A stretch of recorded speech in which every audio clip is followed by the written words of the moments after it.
The following is a presentation of the Belly Up Sports Media Network.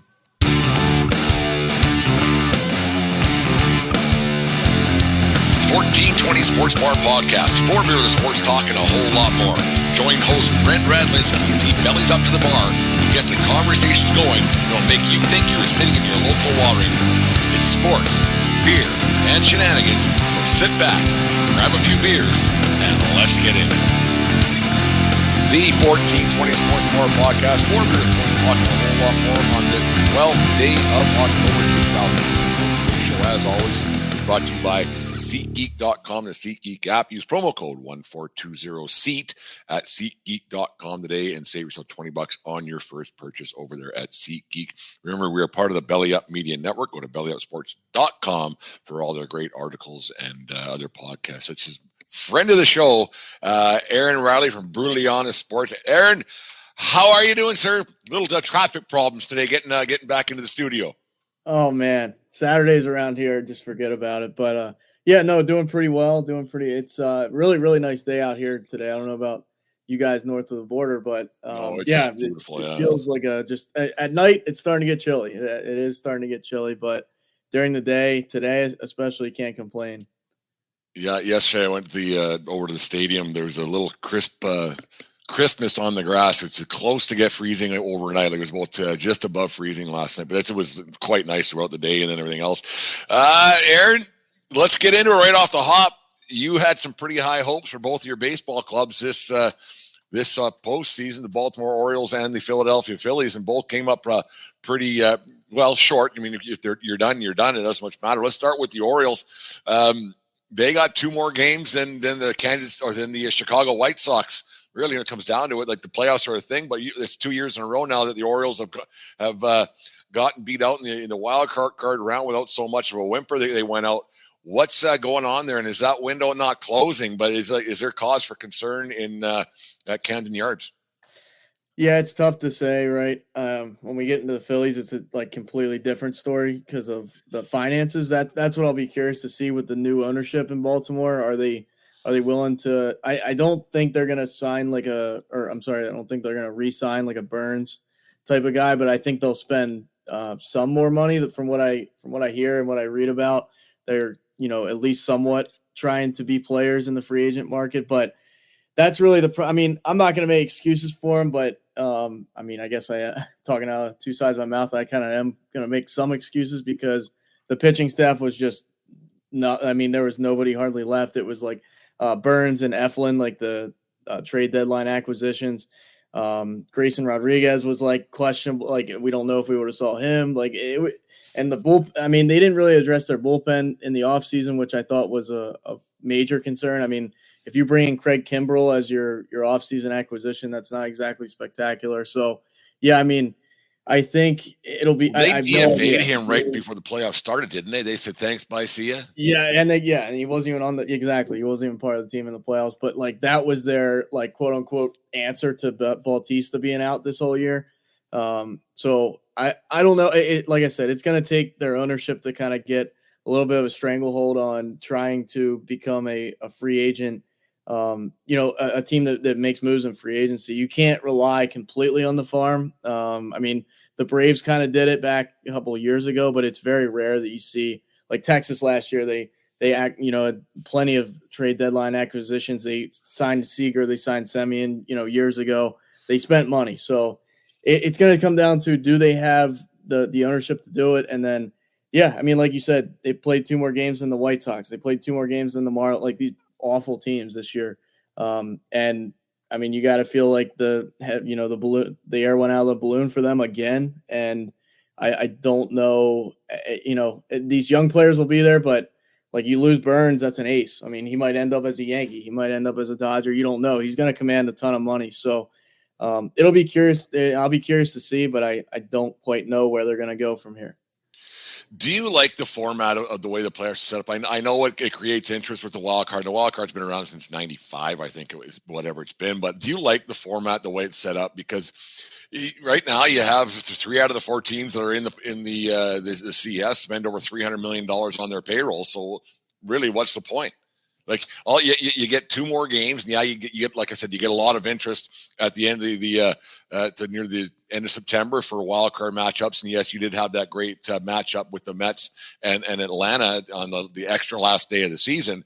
But in general, is the wild card thing? Is it just a great big waste of time? I'm not sure because obviously the Mets are still around, the Tigers are still around, and they're both they played through that wild card round. So I get what you're saying. I kind of look at the Mets as a fake $300 million team because Scherzer, I think Scherzer and Verlander are still on their payroll. Like their current they're paying a pretty good chunk of that, I think, still when they went to the Astros, I believe. Yeah, right. That's at least what I think too. Yeah, so it's kind of strange. Like you look at their team, they don't have a bunch of Lindor's making some cash, Pete Alonso and Edwin Diaz. I don't think really Nimmo was making $20 million. I think not that that's chump change, but it's like that's podcast money, really. Hopefully, right? I don't know. I will say I prefer it over the 1 game wild card. I thought that was horrible because it's like I agree. Baseball is too complex. Like football, you can line it up and play 1 game, and like you can make adjustments. And if your defense isn't playing good, okay, we can change. Baseball, if your pitcher has a bad day, you're shelled. Like Garrett Cole goes out there, gives up 5 runs in the first inning. You're pretty the chances of you winning are very slim to none. So at least the 3 game series makes it a little bit more of a level playing field. What do you think? Do they make it like a best of 5 wild card, or do you think they have it kind of down to a science now? Well, I think I just thought of this one. Could you just have 1 wild card and your 3 division winners, and then the next first rounds of playoffs? That's it. Just have 1 wild card with a wild card. Because now you have all these teams are having 14 celebrations by the time they clinch a playoff spot, they clinch a wild card, they clinch the division, they clinch this, they clinch that, and then they're wearing their freaking goggles 15 times for the playoffs to even start. It gets blown so out of proportion that they kind of sort of make the playoffs. Yeah, so you kind of sort of you guaranteed yourself 2 more games. Whoopity fucking do. Like really, like then you clinch this. Okay, great, right on. And I don't know. I think there has to be more of an emphasis on winning a lot more games early and getting guys like your Orioles are a team that were fortunate the way that they started the season off because they weren't very good the second half of the season and they leaked themselves and backed themselves in the playoffs. I think there's got to be more of an emphasis on winning the division. Not just kind of, okay, we can set things up and because now the divisional matchups aren't the same. There's an unbalanced schedule or balanced, but I can't remember which one it is. Doesn't matter. But it's I think there's got to be more of an emphasis on winning the division, and then you have maybe 1 wild card spot, so you're not just saving your pitchers for the last week of the season to and then lining up your playoff pitching matchups. I think there's got to be a better way than having a bunch of games that don't mean nothing. Like I think there's, and then we talked about just before we were on the show, we had just the way the playoffs are set up. Like the Yankees have played 4 games in 2 weeks. My interest isn't huge. Like I was watching, obviously, but my interest hasn't been huge because they played the first game last Saturday, had Sunday off, played Monday, had Tuesday off, played Wednesday, Thursday, and now they're not going to play again until Monday. Like it's like the playoffs should be just bang, bang, bang, go, go, go, and it's just because of this extra round, which is it's better than the single game, like you said, and I completely agree with you. There isn't a whole bunch of juice so far for Yankee fans. There just isn't. Is it? I mean, I guess that would be it would be going the opposite way. Kind of like I thought about the NHL, way of doing the playoffs there, but then you play a best of 7 in the wild card. I mean, the Yankees would be off for 2 weeks, or exactly. The Phillies would have been off for 2 weeks. The Dodgers would have been off for 2. Like that's a major. I want more base. Like I don't mind that they did this wild card round. It's just I don't know. I guess the only way to fix it is if you can't play at a neutral site too. You got to have the travel between. If it's going to be best out of 5, you got to have 2 and let's just say the Philadelphia. That's another week that the division winners aren't playing. Right. And I like football. They've done that for a while now. The wild card, boom, the first seed gets a bye, then they play it's the same setup. But I totally get what you're saying. I mean, the Yankees got that series out of the way quick, so you kind of look at it that way too. But it's yeah, I don't know. I don't Well, it know. worked What's out the because they got Cole pitched 2 out of the 4 games, even though he wasn't very good in game 1, right? So that helped a lot. But I don't know. Do you go to find a way to get a 4th division, have 2 and 2 and 2 and 2, and then that's it? I don't know.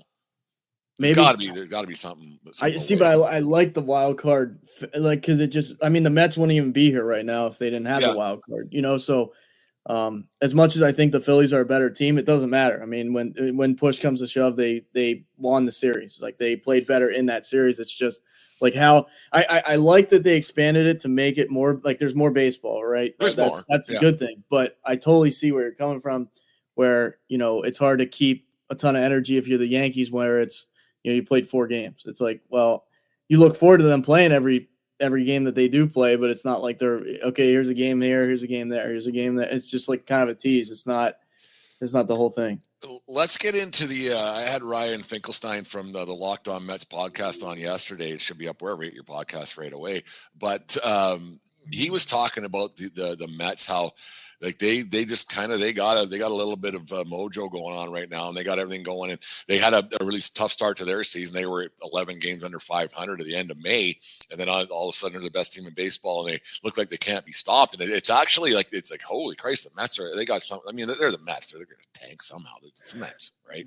You just expect them to fall apart. But did the Phillies just run into a team that's just hot? Is that as simple as it is, or is that Phillies team, are they flawed and kind of, Jesus, maybe this we're their window, because Bryce Harper's window's closing. He's not getting any younger. I mean, this has kind of put the still a hell of a player. What's that? He's still a hell of a player, but eventually not, right? Yeah, and believe me, I'm kind of a Bryce Harper critic to a point, but like I think he hit like 330 in the playoff. Like he shows up for the playoffs, and not to take a shot at Judge, but Judge hasn't done much in the playoffs, so we can't. Terrible. Like I'm grateful that like if he's gonna show up, he's gonna show up in the playoffs. That's the type of player you want. Who cares if he hits 85 bombs in the regular season? Like, yeah, it helps you get there, sure, but when you need him, you need him. So. I tell you what, I could give a shit how many American League MVPs Aaron Judge wins. I don't care. I agree. Yeah, I agree. Win. Well, that's like the Baltimore Ravens with Lamar Jackson. Like he wins every. He's the MVP every year, but like, do they win? Like he's not Mahomes. King of third world country. Way to go, pal. Yeah. And I'm not, like I said, I'm not trying to throw shade at like Judge is a hell of a player. It's just when you like the playoffs are like that's when you want your guys that. I could care less if the guy's struggling to end the regular season. Boom, playoffs come on. That's when he shows up. To answer your question, though, I think, yes, the Phillies ran into a buzzsaw. I mean, the Mets in like the 7th, 8th, and 9th inning are just like I don't think there's a team better in late innings than the Mets, at least right now with the teams left. But, yeah, I mean, I if you could have told me that, the Phillies are going to fall apart because of their bullpen, I would have told you that. That would be the last thing I thought would happen.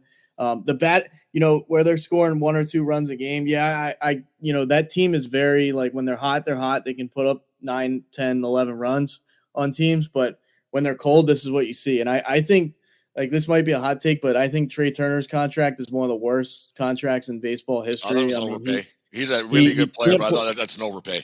I think he's too mentally just in he's too in his head. He's not thinking about playing the game. The pressure of playing in Philadelphia is too much for some people. And I think he's, he played in DC. I mean, yeah, they have fans, but it's not like you're going to get killed in the media. And then he played for the Dodgers, who the Dodgers are always good, but like like you say, you've talked about it before. Dodgers have a fan base that's just kind of happy to be there. Like there's a lot going on in California to focus on. You're not like going to kill players for not showing. Like Philadelphia, it's like you either show up or you're going to get booed every single at bat. So, yeah, I think that's part of it. I think, the offense really went away. I mean, from like 6, I think it was like the 4th or like from Bohm down, they didn't do anything. Castellanos and Harper are the only ones that did anything. Schwarber hit a 1 home run. I think it was like the game 2 or game 1. He hit that leadoff home run. But yeah, I mean, I think the team has flaws. The pitching staff, I still think the rotation's solid. I'd roll with Nola, Wheeler, and Ranger Suarez over most rotations in the league. But The batting order is way too streaky, and the Mets are a team that can just single you to death. So, yeah, I mean, I still am kind of shocked that it went down that way, but that's going to be one of the biggest storylines is are the Phillies going to like clear half the house or go out in free agency and try and spend even more money than they already are. I've been a proponent that Rob Thompson's too much of a vanilla guy. He's laid back. He doesn't I don't think he motivates anybody. I don't think he's a guy that's blessed with a good team. Like if he had like a Kansas City, well, there's Royals a reason team, why he never advanced anywhere with the Yankees. He was a bench coach forever. Right. Right. He just was like, it's that, like you look at the Reds, they went and got a gamer like Terry Francona out of nowhere, brought him out of retirement. Yeah. Francona jumping in with the Phillies would probably be a perfect fit. Yeah. I think exactly. No, I'm a Francona fan all the way back to ball. Like, I think he's a great manager. But I think like if you put Rob Thompson on like a Kansas City Royals level team, they might miss the play. Like he doesn't make a good team great or a bad team good. He just, to me, he's along for the ride. That's about all he does. He doesn't change the outcome all that much. He's not terrible, I don't think, with like pitching decisions. Like, oh, we'll pull this guy now. I don't. There's a lot of times I don't disagree with him there. But as far as like a leadership standpoint, players want to play for that guy. I think they think that guy's probably a pushover. Honestly, that's what it feels like. Fan of the van area, Jimmy Plotner out of a semi-retirement. He had a bit of a stomach virus. I don't give a fuck. He says if Judge hits a billion home runs, we remember what he doesn't show up in the playoffs. Same with any other superstar player on any team. Jim, fan of the van. That's exactly like I was just saying there. It doesn't matter to me if Judge or whoever, if it's Harper or this, that, and anything else. Winning matters. Like when you go to Cooperstown, it doesn't say you were the MVP here. It says X amount of World Series champion first. He played here, this many World Series champion, and then the stats are at the bottom of your career stats. Winning matters. I don't care who you are, what you got going on. Winning is the only thing that matters. You look at those great Yankee teams in the late 90s. You look at other teams that happened, to back-to-back Toronto Blue Jays teams that won World Series. They say back-to-back World Series champion.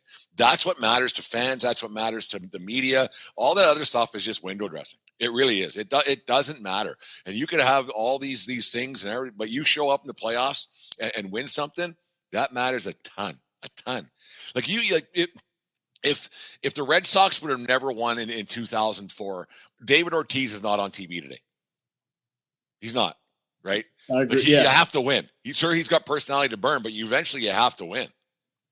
Yeah, I mean, now they have, oh my goodness, I don't know if you caught much of that Mets Phillies series, but I like AJ Brzezinski. He couldn't hate the Phillies more. Like it's just like I don't get it. I whatever. There's people like I'm not a Yankees guy, but if I was announcing the Yankees, I'd be like, wow, look at Soto and look at like he's just like Mets, like down your throat. But they had Wainwright on that cast.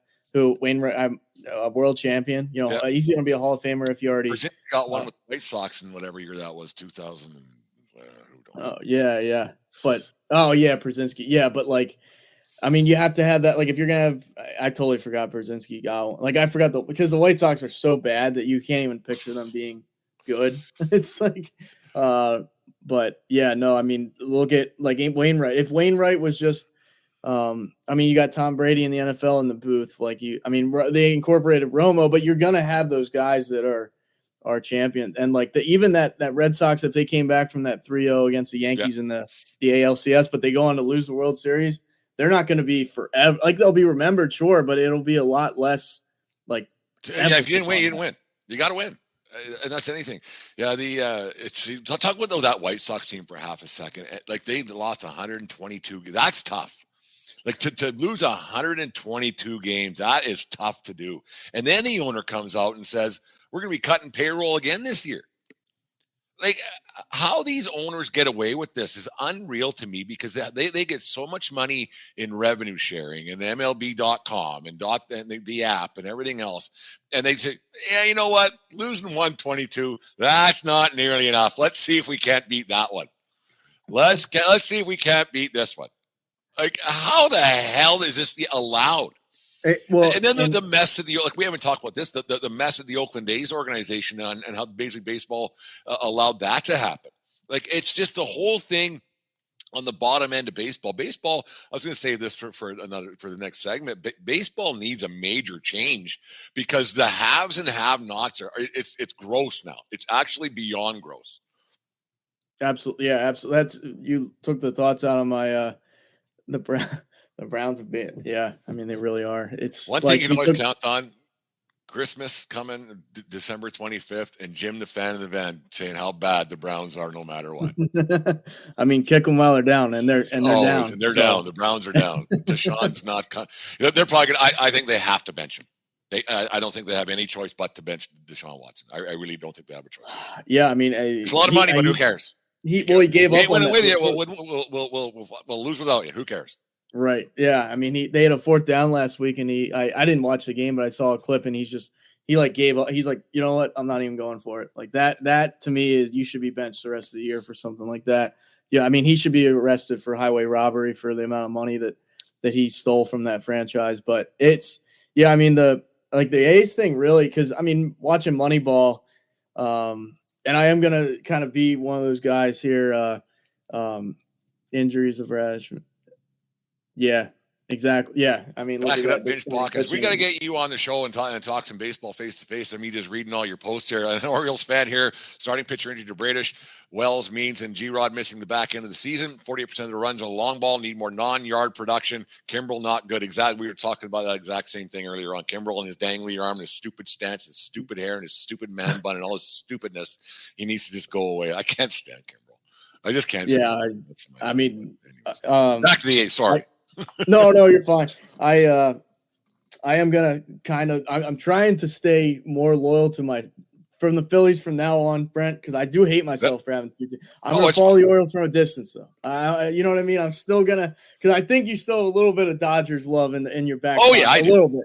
So similar, but anyways, what I think baseball should do is with the Oakland A's thing. I saw your podcast. I forget the gentleman's name that came on, but that was a great show. I wanted to be there for that, and I couldn't. But the A's, that watching Moneyball and stuff like that, I'm not gonna say I have a rooting interest, but I've always, from a very far away, I want them to do well, because it that story, their ownership screwing them. I kind of feel for these teams that the ownership just screws them, and the White Sox are the same thing.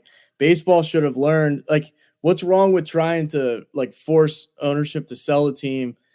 Fix the stadium, have an owner that cares. The thing is, when you own a franchise, it's no different than owning a fucking McDonald's. It's a franchise. You own you own all the rights to it. The Major League Baseball and its other owners and their other governors, they decide what happens. So it's all the owners who are just as guilty as management, as the commissioner is, of letting that happen. Because every other owner said, you know what? Let's say he can leave, because if we say he can't leave, then when things go south for us 3-4 years from now, and we want to leave, we have to have the right to do so. All they are is a franchise owner, and Major League Baseball and the other owners are just as much to blame for the Oakland A's. See you later. It's gross. No, you couldn't be more right on that, because if you remember, the Orioles a year or two ago there was rumors they weren't going to sign the lease at Camden Yards, and they were going to go to South Carolina, North Carolina, something like that. So see that presented itself, where I'm sure the owners of the Orioles at the time, the Angelos family, they were probably thinking, you know what, we can't say anything about the Oakland A's leaving, because if we ever want to leave out of Baltimore. They were probably in support of that. Oh, look, a team going to Vegas. Why not force ownership to sell the team in Oakland, get an ownership that cares, and then expand and put a new team in Vegas? Because all the Oakland A's, if I was a diehard Oakland A's, nobody else matters team, they're my team, and they go to Vegas, I'd probably root against them, because they left town, they left us high and dry.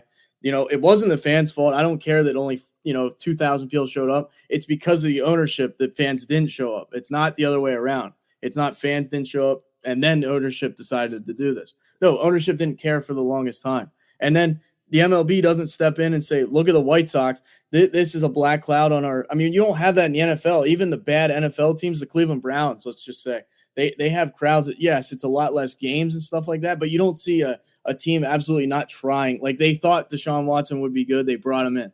The White Sox are not trying to win. And now they're saying we're going to spend even less money and MLB is like, sure, that's fine. Like, we'll have our teams that are just anemic. Like, these teams are AAA, glorified AAA team. Like, there's no way baseball should allow it to get to this point. And they just saw an example of that. Now the A's are going to play in a AAA stadium. Like, maybe. And what? Like, the whole thing's not even settled yet. Like, they're going to go to Sacramento maybe, but then they said they have the option to go play back in Oakland or somewhere because they want to have a chance to sell more playoff tickets because their team's actually improving.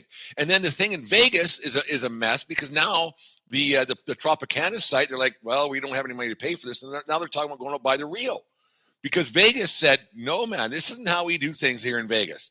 You have money, you pay for it. You want to come here, you're paying for it. We aren't calling you, you're calling us. And what it's going to cost the A's more to do all that than if they would have fixed the Oakland. Like, I get Oakland is crumbling financially as a city, but to say that owner has no money, like, I don't know. That situation is just pure sad to me. And like watching all those clips, like that stadium was like electric that last game and the last couple games. And like, there's a ton of history. They have 5 World Series championships. It's not like this team has never been successful. You're just throwing it away. You're just, you know what, forget. And the fact that, this is what had to happen. No, it didn't. I don't believe that. I think you could have saved it years ago if you didn't let it get to this point. Jim Plotner, I'm more of a Salino and Barnes guy because 1-800-888-8888. I can remember that number there, Jim. So I'm more of a Salino and Barnes than a Jacoby and Jacoby Law. It's one of those, it's crazy the way that all turned out, and there's no reason why the Oakland A's couldn't have found a way, and the mayor and the state and the city and everybody and the owners didn't want to stay. The owners didn't want to stay. It's crazy. They've been around for so long. Like you said, the World Series championships, even the ones, they were around. They did some great playoff series. They didn't advance with some teams that didn't have a lot of money. And the way the ownership just gave up on it, and you expect people to show up. And I've said it before, and I'll say it again. When people don't pay money to see their team lose. They might stay home to watch the game, but they're not going to go to watch the team lose.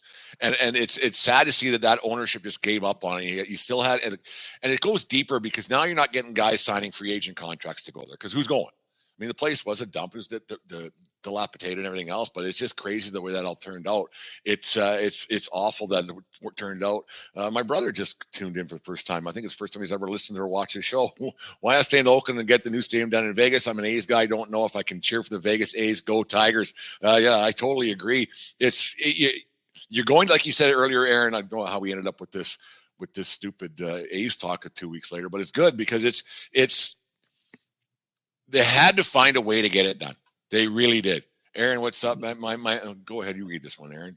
I'm not going to that couldn't tell you what that's from. That's some jackass that has nothing better to do, I guess. Okay. That's different. I'm not sure what that was all about. That's why I promise you that I don't roll that way, man. But whatever. Look at that one off there, wherever that person is. Let's get back to this year's baseball playoffs. So the Mets, I think, to me, like the Dodgers are through, the Mets are through, the Yankees are through, and I think, and now you have the Guardians playing the Tigers, and both teams are. The Tigers haven't won since '84, and it's been 100 and whatever years since the Cleveland's won Indians/Guardians. Is this series just a foregone conclusion? They're going to come and get their teeth kicked in by the Yankees? I hate to say it. It feels like it. It feels like it, though. I mean, Cleveland has just not the bats to keep up with it, I don't think. Detroit, I don't know. I mean, they're kind of like the Mets of the AL, I guess, to a certain degree. They're the Cinderella team, but I don't know. I mean, do either one of those teams have enough to make it like a 7-game series with New York? I mean, they could, right? That's why they play the game. But it seems like to me they would be overmatched. And, like, especially if Judge comes around, because Stanton is Stanton in the playoffs is different. And then you have Soto, who is Soto. So that alone is scary. And I just don't know if they have enough firepower to keep up, which, I mean, that's what I said to you. Like, the Yankees have kind of not a clear path, but a clearer path than, previous years.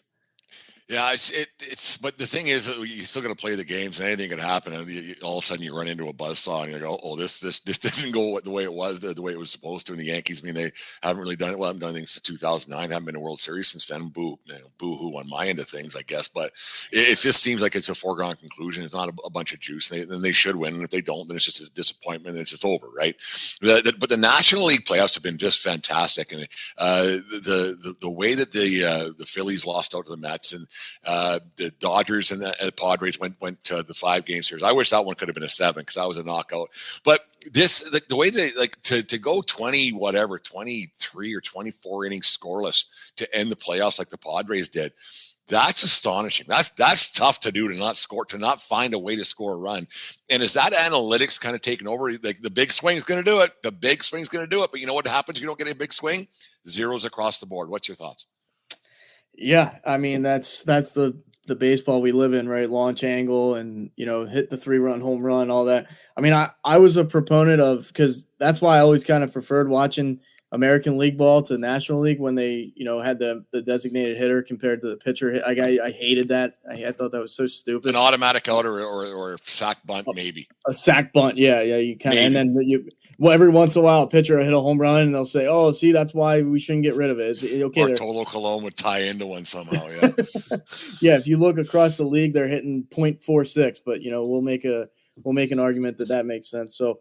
Yeah, I mean, baseball has changed, like, in that respect. Like, you don't see teams playing small ball. Like, there's not even a team I can – like, even the Royals with Bobby Witt who can steal bags and hit doubles and all that. And, there were some guys on the Orioles that have some – like Cedric Mullins. And there's guys out there that still steal bases, but you're not seeing a guy bunt one down the line, even when they're playing a hardcore shift where there's nobody on the third base line. So, yeah, I mean, it's kind of a shame in my opinion. Like, everybody's just trying to load a lineup that can. I mean, you saw the Phillies. The Phillies are built for power and home runs, and they went very cold in the playoffs. The Mets, I would say, are more built to just kind of run the bases well. Hit guys. Keep the lineup moving with singles, doubles, etc. But outside of Lindor and Alonso, they don't really have guys that are just roping home runs like that. So yeah, I don't know. I mean, you see it with the Yankees. They're kind of built to hit the home all or run. nothing. Yeah. The Lindor home grand slam in the 8th the other night. That was that was some drama there. The thing I liked about Lindor doing that, there was no big fist pump, bat flip. And I'm not against all that stuff. I'm not old man. I was a little bit for a while. I was old man. Don't do that. Play the game the right way. Just put your head down and run. Man, if I hit a home run in that situation, grand slam, I'm like swinging my dick around the base if I'm doing that. But the one thing about Lindor that I really liked about that is he didn't, and he's kind of a flashy guy. But it was okay. Yeah, good. Yeah, perfect. I did something really great, but we still got some work to do. That's one thing about that Lindor home run that I found really, really astonishing, actually, because everybody when they do anything like that, bloody Jazz Chisholm Jr. hit a home run when it was 4-1 to make it 4-2. Way to go, hero! And he's doing the slide around home plate, the electric shuffle, and everything else. Like, Jesus, man, know your spot. Like, know your spot.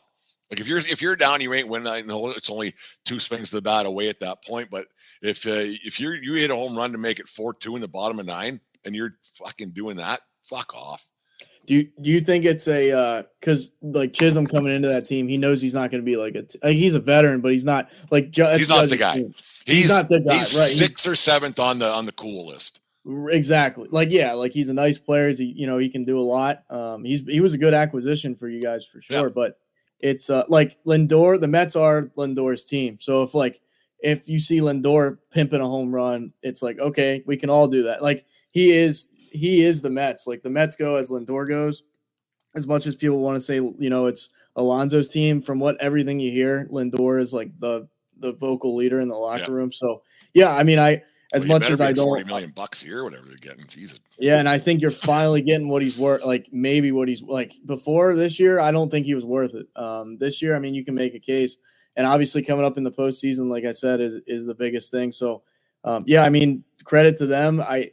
I tip my cap to a guy that doesn't do that. Like, as much as, like you said, I'm not old guy, get off your lawn, but I'm a type of guy, just go about your bit, like win the game, then do that stuff. Like, don't, because even if he hits that grand slam there and he's going crazy and then the Phillies come back, that kind of looks, I mean, yeah, you had a big moment and it would be hard for yourself and I, like, I'd probably lose my mind. Like, I'd probably throw my helmet, but it's like, you know, as a guy that's, you know, got to keep the team even keel. Like, okay, we're not done yet. Like, we got the Phillies have a couple more at bats. Like, let's see what happens. But yeah, that's a huge, I mean, a grand slam. That was like best case scenario for them right there.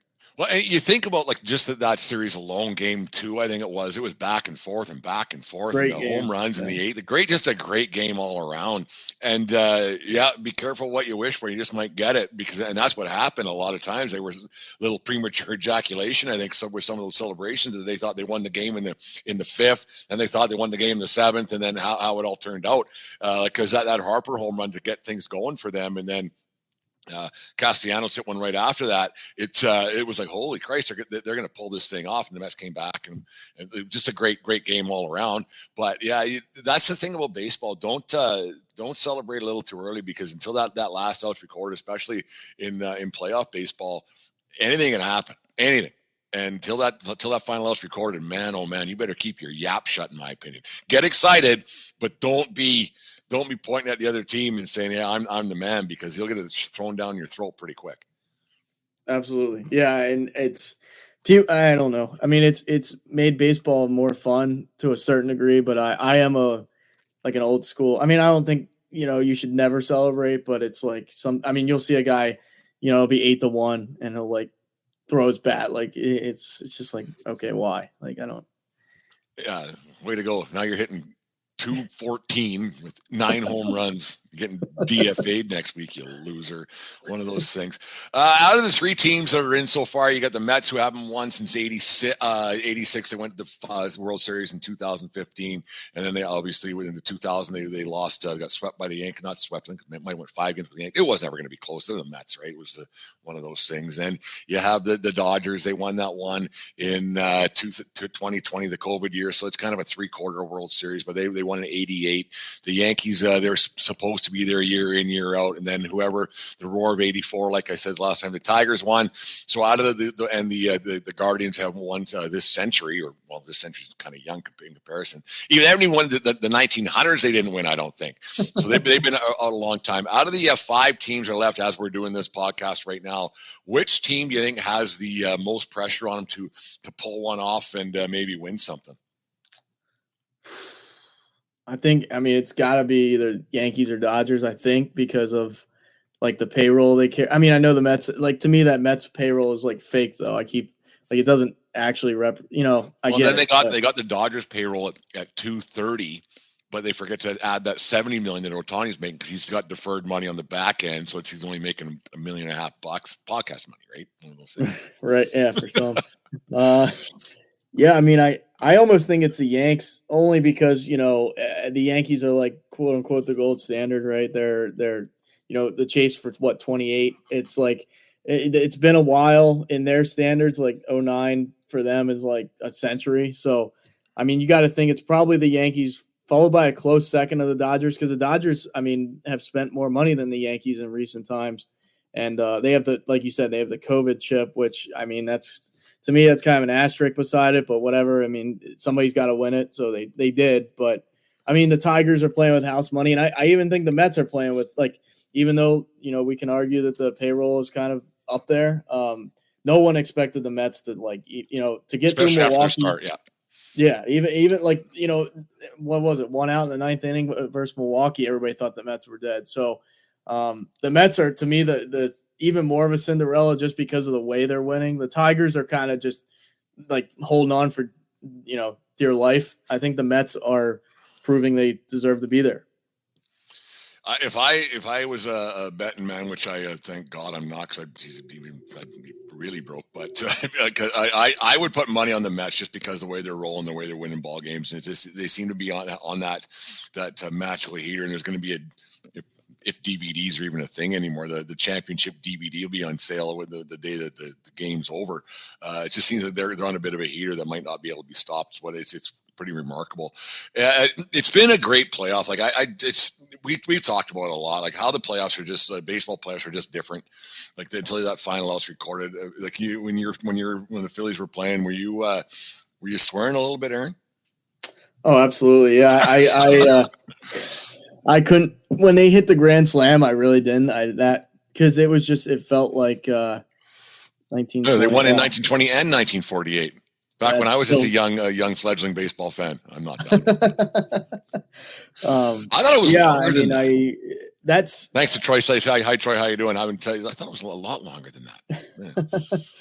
That series was really tough. It was it's more so it's when you're knocking on the door every year. I mean, you know how it is when the Yankees were dropping series to the Astros. It just feels like, okay, the Phillies got to the World Series, then they lose in the NLCS last year. Now they lose in the divisional. It's like, okay, at some point you're just like, if not now, when? Like, and there's fans out there that'll say, well, as long as you get in the playoffs, you give yourself a chance every year. But that sucks. I mean, that's like going to the dance and you have no girl to dance with. It's like, I'm there. Sure, I'm there. But it's like, am I contributing? Like, am I actually partaking in it? Not really. That's you're not partaking in a World Series if you don't win one. You might be there, but and that's what, like, when we first started talking this afternoon, is that the Orioles were really in the playoffs. You got 2 more games. I mean, they were both home games, but you got 2 games. Like, all right on. So I had my champagne celebration a week and a half ago with my goggles on, and then I hate that. Quit being pussies. If you're going to celebrate. Enough with the goggles. Like, if it burns your eyes, you aren't a man. Be a man. Be a man's man.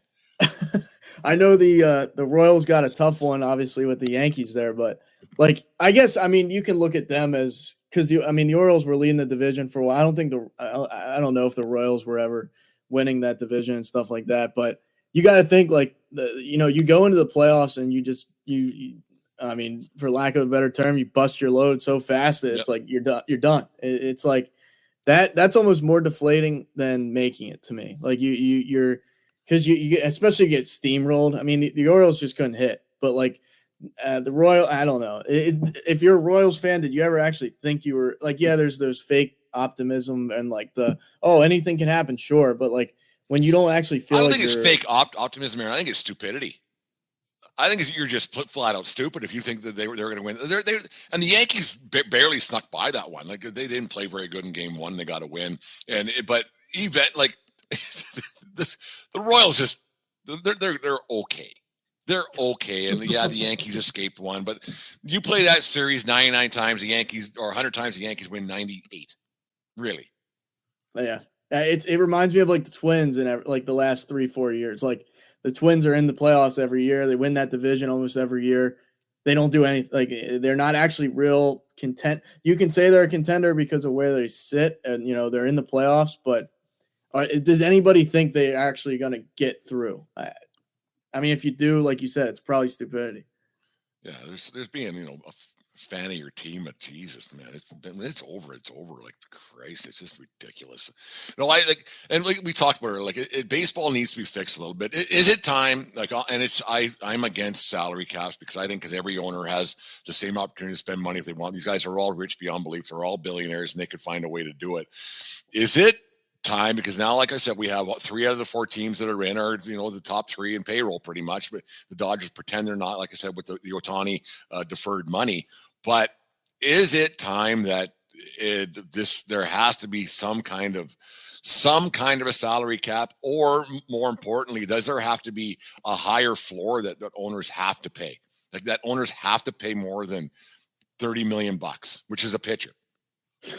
Yeah, it's Garrett Cole, right? The Marlins payroll is Garrett Cole. That's crazy. But yeah, I think I've been calling for that for years. That I love how the NHL does things with the floor and the ceiling and the floor with their cap system. Yeah. You have to have something because the Oakland A's, look at that travesty that they let happen, and then the White Sox. The White Sox are the next ones to be okay, we're leaving. I wouldn't be surprised if you saw the White Sox. There's rumors they're going to Nashville. Yeah, look, you've completely killed a fan base.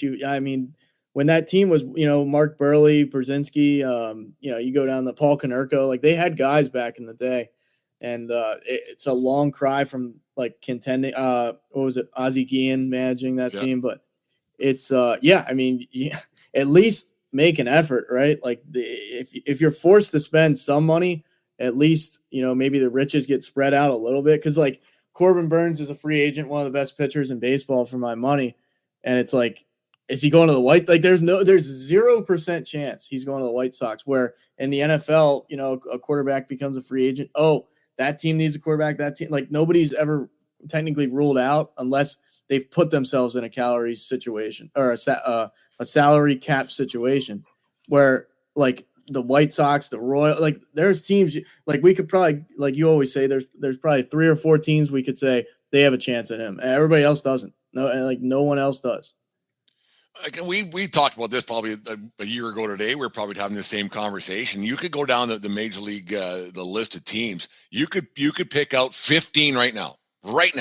This season's not even over, that aren't making the playoffs, let alone aren't winning a World Series next year. Easy. Yeah. Easy. Like it's not hard to do. They aren't. They're not. Pittsburgh's not. Washington Nationals, they aren't. The Chicago White Sox, the Florida Marlins. The Seattle Mariners, because they never do. They never do, exactly. The Colorado Rockies. The Angels aren't. Like Mike Trout, like where'd he go? He just gone, eh?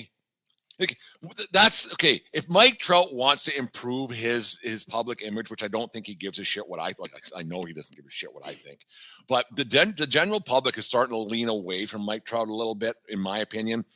If he wanted to become relevant, and I don't think he does, and that's why I don't think the guy actually likes baseball. I think he's really good at it, but doesn't like it very much. Because that's why these injuries come up year after year. He'd be on TV right now. He'd be a color guy. He'd be sitting beside Jeter and Ortiz and A-Rod and doing something like that to improve his public image a little bit. Because Trout's getting into that dangerous Mr. Irrelevant thing. Or not Judge, sorry, the Trout. He's getting into that really dangerous Mr. Irrelevant in baseball land thing. Because before you know it, you're going to forget about him because he hasn't played for a couple of years, really, a few games here and there. His team always stinks. He probably could ask for a trade tomorrow and the owner would be, thanks, I don't got to pay you anymore. But he just likes being down there, not doing anything. Is Mike Trout, and this is an easy one, is Mike Trout heading into like really, really irrelevant land? Because right now, if he was retired tomorrow, if you say, I'm good. I got 200 sheets in the bank or whatever, probably more. Is he a Hall of Famer? Probably not. I think he might be it's unfortunate. Like he's a hauler, really good, but hasn't done fuck all. Yeah, I think his stats are too good to not put him in the Hall of Fame. But it's like we talk about Judge passing Roger Maris, right? Wasn't it Roger Maris? I think I should know that, but it was Maris.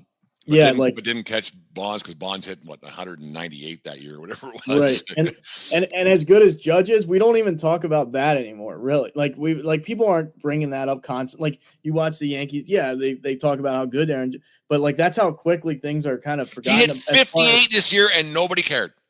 Yeah, no one, and like if he could have broke his own record with a hot weekend and nobody cared. Yeah, that's what I mean. What have you done for me lately? Like really lately. Baseball, especially like football, is just pumped. Like the NFL is just pumped down everybody's throat to the point where it's like you have to know this guy threw 6 touchdowns. It's like it's just whatever. But like who was that? Ayuk? Brandon Ayuk, is that his name? Ayuk? Yeah. There was talk about him getting traded, and you couldn't not hear about it. Yeah, exactly. Like who cares? It's like the baseball regular season, it's so forgotten. Like and as good as Ken Griffey Jr. is, nobody even talks about him. Like he didn't win anything. So it's like the guys you remember, Jeter, right? He has World Series. Yes, he played for the Yankees. That's an upper hand, but he played. He got World Series. Like I'm trying to think of a guy on the Yankees that didn't get one that's good. Like I don't know. Mattingly. Yeah, like these guys are like baseball players are forgotten because they're not. Baseball doesn't market their guy. Like we talk about that all the time. They don't market the only guys that the only guy you'll ever hear about in baseball, if you don't watch baseball, is probably Ohtani and Judge. If you're not a baseball fan, like other than that, like who knows Anthony Volpe outside of baseball? Like no one knows that guy. And starting shortstop for the New York Yankees. Who? Right. And that's the thing about Trout. Like, no one's like, if you're an outsider, you probably think Trout retired because you don't hear it like, oh, where's Trout been? Like, Well, when he is playing, which is rare, he doesn't start playing until you're sound asleep, 10 o'clock at night. That's another problem. Yeah. I mean, you got to have your guys that, like, Bonds was, a West Coast guy after leaving Pittsburgh and things like that. But I mean, Trout, that's the thing that I don't like about Trout either. Is I'm a Philly guy. You see him at the Eagles games. Are you a Philly guy though? Because you don't want. It sounds like you don't want to play for the Phillies because you probably couldn't handle it. It'd be another. It'd be another Trey Turner. I'm not pro Trout. I don't want to go as far as saying I'm anti Trout, but I'm not pro Trout. Like, if he wanted to, he could walk into that office and say, trade me right fucking now. Do the Daniel Lemieux from Slapshot. Trade me right fucking now. What's the worst that could happen? You're never going to win out there. Never. And never is a long time. I guarantee you they're never going to win. I mean, maybe you go to the Phillies or another comparable team, whoever it might. The Mets. I mean, the Mets would take on his contract, but and you never win one, but you're in October, at least a couple. Like, you got to think those teams will probably be close to October. The Angels aren't even sniffing. Like, by July, the Angels season is done for 2025 on October 12th, 2024. Yep. What's he doing? If Trout would find a way to go home to Philadelphia, to his hometown-ish area, he wins a World Series. They put a statue out in front of Citizens Bank Ballpark of him. Absolutely, yeah. Yeah, he's and the fact that, like, he's a quote unquote, like, you grew up in New Jersey, not far away, they're going to embrace those guys more. So like I said, he always claims to be I'm such a Philly sports guy. Okay, why didn't you try you didn't even make an effort to come here? It's like, you don't want to face, you want to be that guy that's, he's that guy at the party wearing the jersey, and then you ask him, oh, who's on the team? I don't really know. They're pretty good, right? Still got the tag on it, for Christ's sakes, when he goes to this fucking party. Jesus Christ. No, it's too bad, because he is a talent, obviously, but you wonder how much of a talent he would be if he played somewhere else. Like, if there was any kind of, you just wonder what he could do. Like, it's tough to say. I mean, it's all podcast banter, and who knows? It's odd that he hasn't. Too, like, what if you insert, like, let's say he goes to the Yankees right now? You have lineup protection because you have Soto. Let's say they have Soto, Judge, and Mike Trout. Like, out there in the Angels, he has no protection. So to his credit, he hits amazing with, like, people pitching around him, basically. And, like, I give him all the credit in the world. Like, he's the best stat machine guy you can probably find, from, like, a 5-tool standpoint, stealing bases, all that. But it's like, if you were in a lineup that's just flooded with superstar, the guy might hit 400. Like, you don't know. I mean, he might, but then he might crumble under the enormous media pressure that you would have. You just, like, you wonder, because you got more money than you'll ever spend. Hopefully, I mean, it has gone sideways for an athlete now and then, where they made 200 sheets. No shit, what happened here? And then you got to, like, what's your legacy? Like like, what's your legacy when it's all said and done? Did you get into Cooperstown? Yeah, okay, check it off the box. But did you win? Because once you win, they can't take that away from you. Right, because even though Pete Rose, I mean, we want to talk about that, we can. But even if Pete Rose didn't get in the Hall of Fame, and that's people have they disagree on that whole situation. But when you win something, you have a band of brothers that you won with, and they're you guys are blood forever. Like, because it's hard winning, and you have a group of guys that no one can take that away from you. Your name's on the trophy, and unless you're the Black Sox, that's a one-off. But it's. When you win, that's yours. Like, that's something you'll remember forever. Like, even when you win your stupid little league tournament when you're 12 years old, you remember your teammates that you played with and on, and like, you remember, right? You got a hit, and you just remember those things. And Trout's got to do something, because he's played in 2 playoff games, 2 or 3. Like, dude, what are you doing? I just don't, because if I remember correctly, I think he put a no trade clause in his contract. So it's like, you really trusted it's either you don't want to face the music of going, like, you're so afraid of change that you'd rather be, I mean, if you're a competitive player, which I like to think he is, you got to be mentally miserable out there. I mean, there's no way you're loving going to the park every day knowing, well, we're just playing the regular season again. Like going to be 78 and 84. Yeah. What's the fun? Where's the fun? Baseball's fun, sure, but it's like you're watching the same episode on repeat with that team. There's nothing changing. You bring up the no trade clause. I'd like to know how that became a thing in professional sports. Like it is. So let me get this straight. I'm going to, like, if I'm the owner, if a agent and a player sat down in front of me and said, okay, let me get this straight. I'm paying you this much money. And if you suck, I have to stick with you. Yep.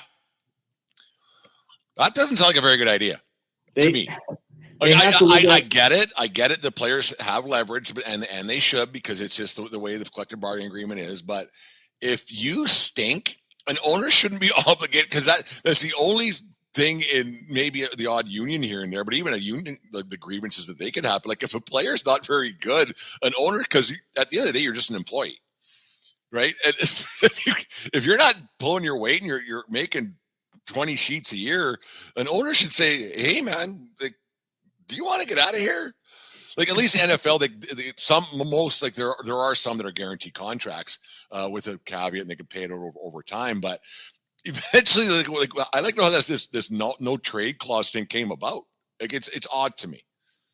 And yeah, you got to think that, like, the only way that makes sense is if you, because I guess Trout still brings people. Like, if the Angels didn't have Trout, is the attendance even, like, they have to look at it from only a financial standpoint. Like, if that team has a Trout, but like outside of that, I mean, outside of Trout, Ohtani, and Judge, like, yeah, you have your guys like Bobby Witt, Gunnar Henderson, like, there's young players in the league, but like, are they bringing people to the park? I don't know if they're making a huge impact like that, but I guess from an ownership standpoint, you got to think, well, if we sign this no trade clause, at least he's basically our property for the next 10 years. And he's going to bring in, they map all these things out, like revenue and things like that. Like, if it's a guy like a Brandon Nimmo, okay, if the Mets only have Brandon Nimmo and the owner was like, yeah, we'll sign a no trade clause with him. Well, like, why would you do that? Like, he's not a guy that's, he's not a superstar to where you're making so much money because you have Brandon Nimmo. He's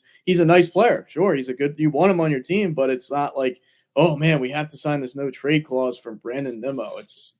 I've always been the other way around. I never thought of it that way, where maybe an owner wants it. Maybe an owner goes, well, that's the only way it makes sense, right? Yeah. Like, it's because, like you said, what's the point? Like, no trade. Sure. Yeah. You're going to park your rear end here for the next 10 years. Like, where is that benefiting me if you start sucking in like Trey Turner, that he's like in year 3 of 10 and he sucks right now. Like, he's no trade.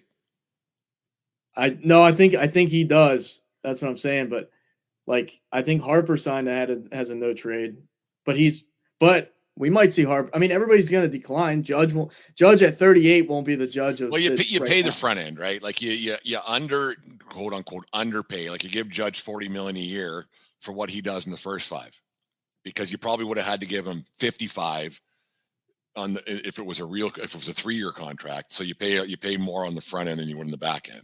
Like, those numbers are mind blowing still to me to this day. Like, it just doesn't, like, I remember when Gretzky was making $1 million a year, and then now you look, okay, that house is worth $1 million.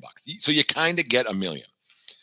When you start talking 40, 50, 60, 70 million bucks for one guy, it's still to this day, I'm 50 years old now, it blows my mind. Like, it absolutely is astonishing. Like, I just can't comprehend it. Like, sometimes I'll have this conversation with some friends of mine, and I'll like this makes me sound like maybe sacrilegious as a sports fan, but I'm like, is it ridiculous that a quarterback's making $50 million to throw a ball for 3 hours on I know there's more to it than that. Like, they're practicing during the week, but like, let's make it harder than it is. That's all they're doing. Yeah, that's what I mean. Like, I'm not saying like we have the same. We're not bringing an organization the amount of money that those guys. I guess that's where it boils down to. But there's people out here working 60, 70-hour weeks. Raising 3 kids. Like, I'm not trying to make it comparable, but it's like, it's a little bit like, good God, like, and especially in the NFL now, it's like every quarterback that signs is getting like most of them aren't going to win anything. Like, Dak Prescott hasn't won anything. He's $60 million. Yeah. For what? They're the same thing. We could go through the list right now. These teams aren't winning, and every quarterback's making it at least $30 million, except for Brock Purdy, but that'll happen. But it's crazy. Yeah, Herbert on the Chargers. This is what quarterbacks make. This is what the market is for a quarterback. Like the guys that haven't even won, it's not even like you're paying them, oh, this guy was a Super Bowl winner. Like Herbert on the Chargers hasn't won anything, hasn't done anything. He puts up good stats. He wins you some games, 50, 60 million. Like Lawrence on the Jaguars. It's just like you have one or two good years as a quarterback, you're good. That's fine. I know Garrett's gonna listen to this, but Lawrence isn't good. He's just not. How do you can't? I mean, you can't. When do the excuses end and the production starts? Right, like at some point, like Jalen Hurts is playing like shit. I'll say it. Like I don't know. I'm not gonna sit here and say, oh, he doesn't win because of this. It's your job. It's your job. If I paid somebody $65 million a year or $50 million a year, and you know what? If we lose, that's your fault. It's not mine. Like, if I'm giving you $50 million a year for 17 games, and you don't win, that's you, not me. That's another thing too. Coach, that's not anybody else. You're paid to be styling and profiling and making things work. Because if the system isn't this, then why do you sign the contract? If I'm giving you this much money, the coach isn't getting 50, then the coach is always one getting fired, right? If I'm giving you $50 million and we don't win, that's on you, quarterback. Plain and simple. That's another thing too. Like, yes, football is a lot more physically demanding than baseball as far as like, you're getting hurt, you're playing through all that. But like at least Aaron Judge is trotting it out there at least 150 games a year. When he's healthy, you play once a week, half the time. Yeah, and exactly like baseball in 3 months. Like I said, baseball, there's dead time, sure. Like, yeah, you're not, Judge might not get a ball in 3 or 4 innings, but he's you're playing a 9-inning baseball game every day, and in the dog days of summer where it's like you're 3 games in Baltimore, you're 3 games in LA, you're 3 games in Philly. That will do it to you. And like football, like you said, and 17 games a year, you don't make the playoffs, 7, and then maybe you don't play 2 or 3 of those games because you're out of it. Like and then you play half the time if you even do. It's just like and if you're getting blown out, they put the backup in. Or if you're winning by a bunch, they put the backup in.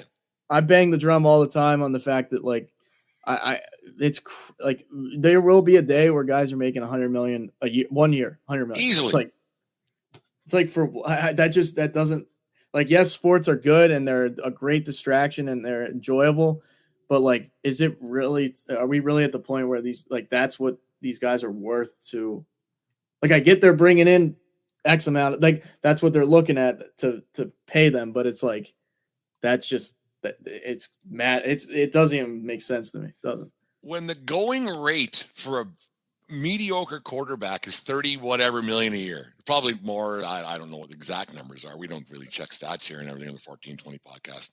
But when that's the going rate, they better recheck the books and get that audited, because now every kid in college is thinking, man, if I can have a pretty decent season at Wichita Valley Central, I could probably make a couple of bucks.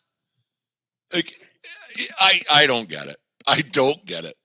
The NFL is because, and I said, sorry, just nobody's still better as of this moment on the 12th of December, 2024, than Patrick Mahomes.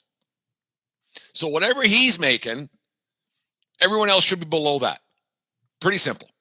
And he wins. He's got a good chance of winning again. They're getting some calls here and there, obviously, but if any agent or quarterback goes into an owner's office and says, "We want this," I would give him the iPad and say, "Have you done this with what this guy's doing?"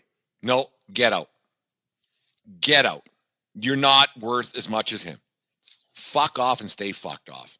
In fact, what the backup's playing now.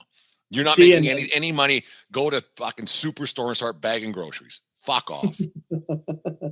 See, and San Fran, I thought would be the example of, hey, look, we made it work without Panner. Like they've been so close, right? And I really don't like San Fran, but I would almost want them to win. Like if they did win, I'd be happy in the fact that, hey, yeah, like look, we don't pay our quarterback much, but we're loaded everywhere else. Like the defense is loaded, the receiving core is loaded, the offensive line's great. You see, if you don't pay your quarterback and you surround everything, like you load up everything else, and you have a decent quarterback, you can win. Like I don't get why no team at least tries. Oh, Jalen Hurts had a good year contract. Joe Burrow had a good couple years contract. Like that kid for the Broncos right now, Bo Nix. If he Burrow's what, 1-4 now? That's a great big bunch of who gives a fuck that guy. Jesus. Well, they've played good lately. So, but that's what I'm saying. Like if he continues to play good for a year or two, he's the next. Like you have 1 or 2 good years, and you're a young guy. There it is. Just hand it over. There's the money. It's like, and it's no questions asked. Yeah, here it's no pushback. Right.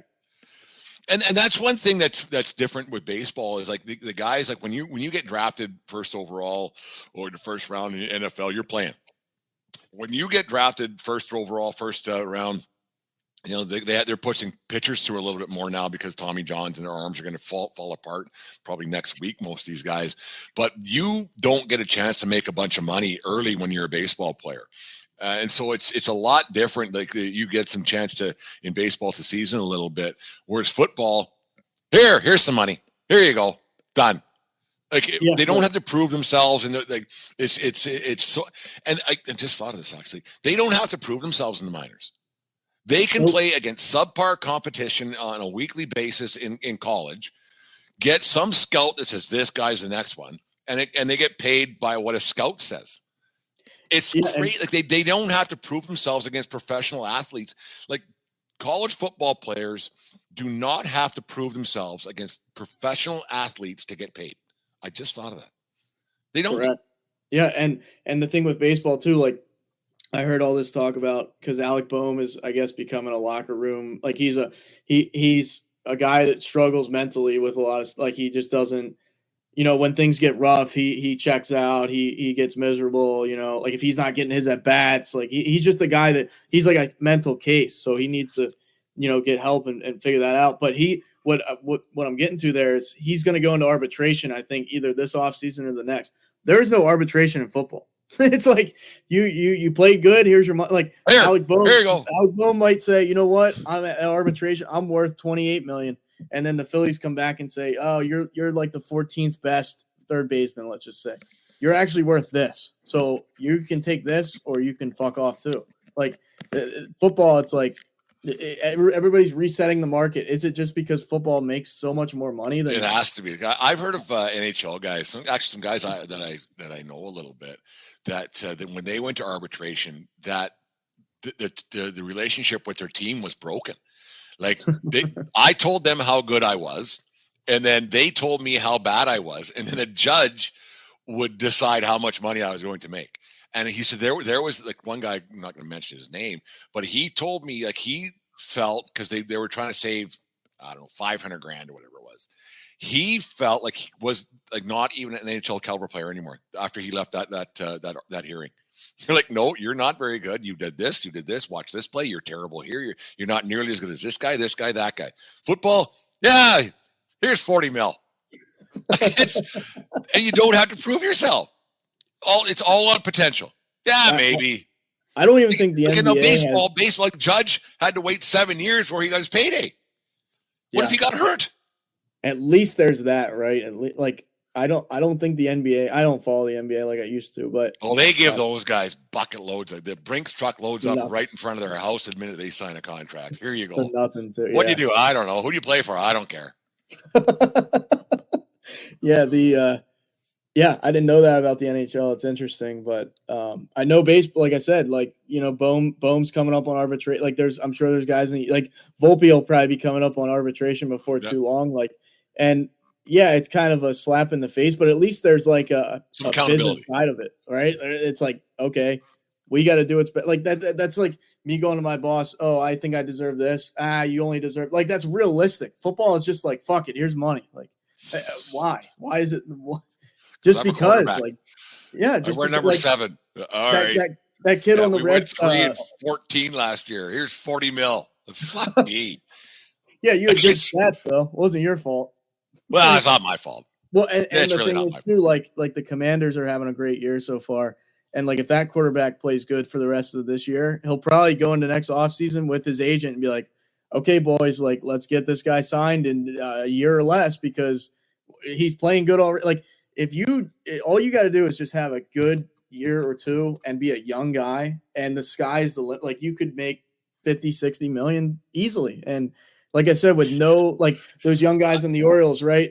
Gunnar Henderson, he was leading the league in home runs for a while. Yeah. He's still getting paid $800,000. Doesn't matter. He's still on a rookie deal. He's got arbitration for 3 more years.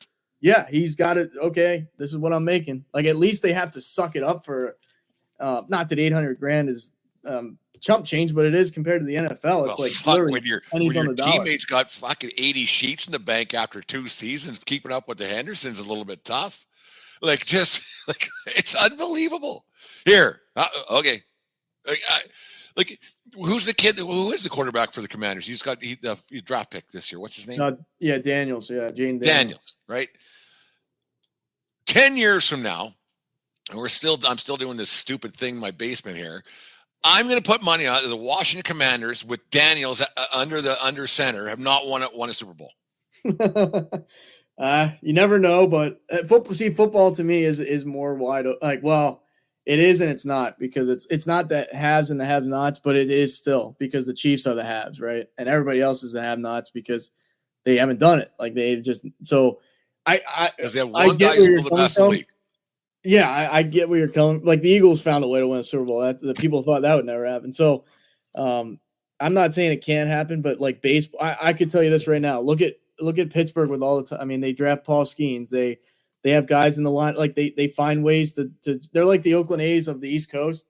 Yeah. With talent in their minor league system. And a beautiful baseball park compared to what Oakland had. But yeah.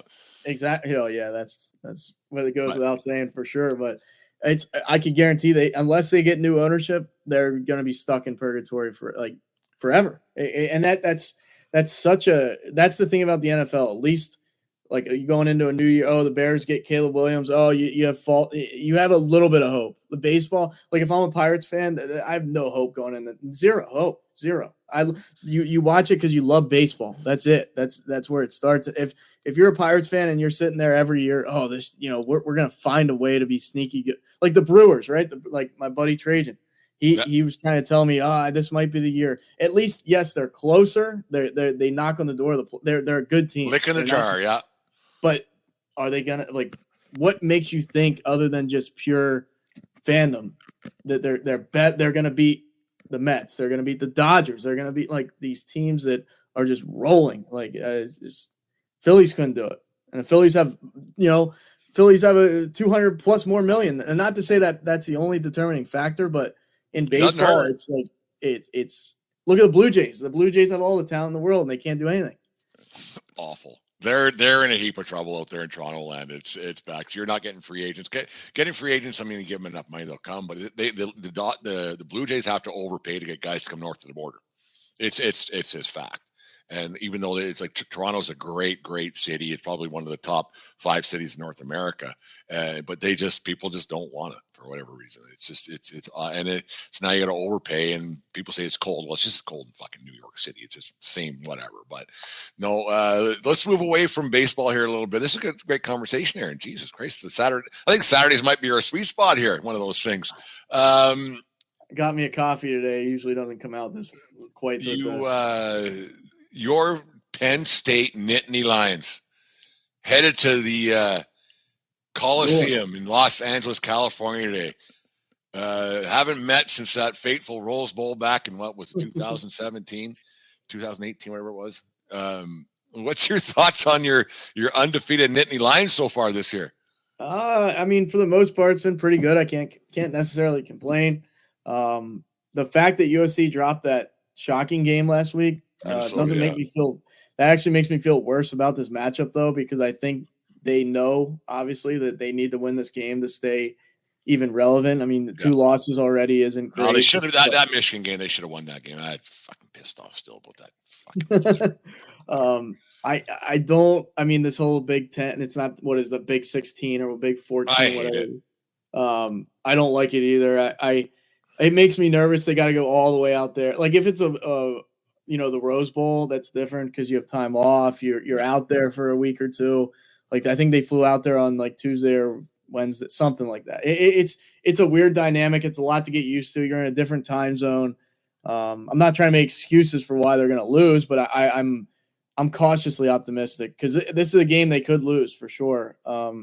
And I just don't know. I mean, USC's offense has kind of been Jekyll and Hyde at times, but when they're clicking, they can put some points up. So I don't know. I just don't know how they're going to match up. And it's cool that they get to go out there. I'm glad they don't have to play Michigan this year, even though Michigan's kind of having a little bit of a down-ish year. But I don't know. The fact that like USC lost last week causes me a little bit of concern because I think they're going to come out with their hair on fire and give it 150%. It's just what does Penn State? How do they counterpunch, or how do they start the game and get in the rhythm early? So. Yeah, I'm still like it's going to take a long time. I mean, Jesus, that there's no Pac-12. Well, there kind of is. It's Pac-2, weird, but whatever. Pac-2. It's fucking weird. College football's so dumb. Just leave it. There's enough money to go around. Just make one big conference and call it good. It's stupid.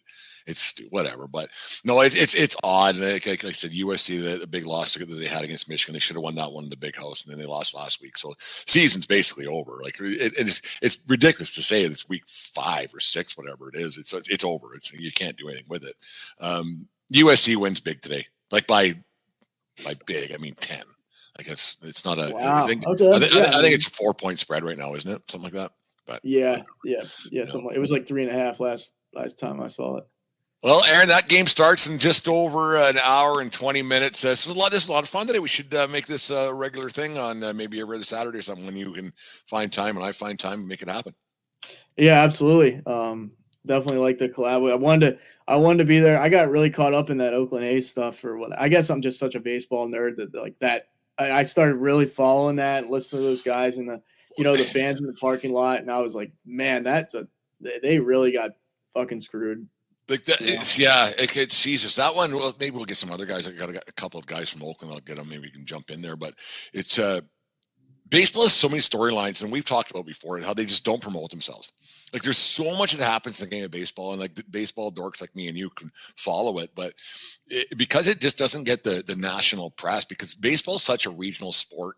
Like every team has their fans here, right? And every team has their fans here, and it just doesn't get the push that it should. Like Canada has the Jays, but in general, most people in Canada don't follow any other teams. Yeah, you have your Yankee fans. Yeah, you have your Mets fans. Yeah, you have your Mariners fans out in BC because it's not too far from Seattle. But in general, like baseball really finds a way to trip on its dink nonstop by not promoting the game enough. They really don't. Yeah, and I just like there was a couple of guys I found on YouTube throughout the process, and throughout this Oakland, because like I said, when I watched Moneyball, that kind of at least put a soft spot in my heart for that team, just because it's you're up against so much.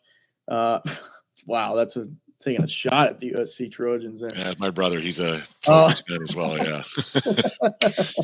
Yeah. But yeah, I just like you listen to the story, and it's a city that lost the Kansas City, the freaking the Warriors to San Francisco, the basketball team. They lose the Oakland Raiders to Vegas. It's like you took something that, at least they had that to hang on to. And I get there's more to it than just people's emotions. Like the money side of it will trump everything, but there's lots of money. It's just greed. They're all making money still. And if you tried to put a winner there, I mean, you saw, like, you go back, I think it was like, I was watching this video on like the last 20 years of just since the 2000s of the A's, and they had their years there where that place was rocking. It was, and like Dallas Braden throwing that perfect or no hitter, I think perfect game, Mother's Day. Yeah. And he's part of their broadcast team. So like, I was really trying to like get, just some knowledge there on the A's, and watching like their post game after the very last game, and the guys in the studio are breaking down like they can't, because it hits you like, wow, that's it. And I don't know. Like you think about it's more than just baseball to me. That's where it really took a turn because there's families that grew. Oh, the grandfather took the son, and then the son becomes the dad, and then he takes his kid. Like there is no Oakland A's doesn't. It's dead. Like that's and I don't know how if they come back as something else and call themselves the A's again because the A's franchise is now gone. It is like it's you shouldn't be the Vegas A's. So now if they come back and they're the Oakland A's reincarnate, it's not the same. I honestly think like if what baseball would allow it, well, if baseball would allow it, why not? If the quote unquote A's are going to Vegas, make them change their name. Make them change their name, and then what if somebody because baseball wants more teams? Why don't somebody that cares? The Coliseum's not going anywhere. I know this is like advantageous thinking, but like you could realistically, if you had an ownership that cared, like Magic Johnson pumps so much money into the Dodgers. Why doesn't somebody at least try? I know it's a risk because that cities and I don't think it is. Like I don't think it is because there's enough money to be made with all the other entities, right? Like just like if you get a franchise, there's just like you get the app money is like the MLB app's one of the biggest apps in all of appdom. Is that's even a word? But it like MLB.com makes so much money and the revenue sharing it's there. Like these, I don't think it's a risk. And then get it, go in as a loss leader like Costco sells the fucking hot dogs and say, you know what? Let's take a loss for a couple of years. Let's get this new stadium built that we could have done, and let's get a deal done with the city and with the state or with the county, however it works, and let's get something done. Let's get something done and bring this team because there's got to be at least one person who's got a few B's behind his name in his bank account. Mark Cuban might say, you know what? Let's do it. Let's do this. We're not going to lose. Yeah, I mean, I would love to. Like I said, if they want to move him to Vegas, call him something like that's no longer the A's. If call them the Gamblers, whatever. Yeah, if you go to Vegas and you call yourself the Vegas Athletics, that's another. Just, I mean, you talk another about knife in the back of an A's fan. Yeah, that's horrible. Baseball should be like that. Should not you leave the town. Like the Baltimore Colts went to Indianapolis in the middle of the night, and then there's still the Indianapolis Colts. Like that, get fucked. Like that. I'm not. My grandparents were Baltimore Colts fans, but it's like that. That's absurd to me. But what I was gonna say, because I was talking to Trajan about his Brewers just yesterday, because Valley Sports, I guess they're going under. So the Brewers, the Twins, I forget who, Tigers, I think, and Marlins or something like that. There's a few of them. Yeah, I think the Diamondbacks are on there. Yeah, there's a few. Yeah. Right. Yeah. There's like 12 in total. Some of the teams are still hanging on to that for a couple more years, I think. But those 4, I could have switched one, but those 4 are losing Valley Sports. So Trajan told me, in our show, he said the Brewers get up there in their end of the year press conference. Oh, we lost to the Mets, this and that. But then they say we're going to have less money to spend because MLB has now the rights to our TV programs. How is that not a slap? Like you're slapping the fans in the face of because you didn't get it done this year, and now you're going to try less to bring in talent than you already do. The Brewers don't spend money. Like, is that just bullshit? Are you feeding the fans bullshit, or is that legitimate? Do you think?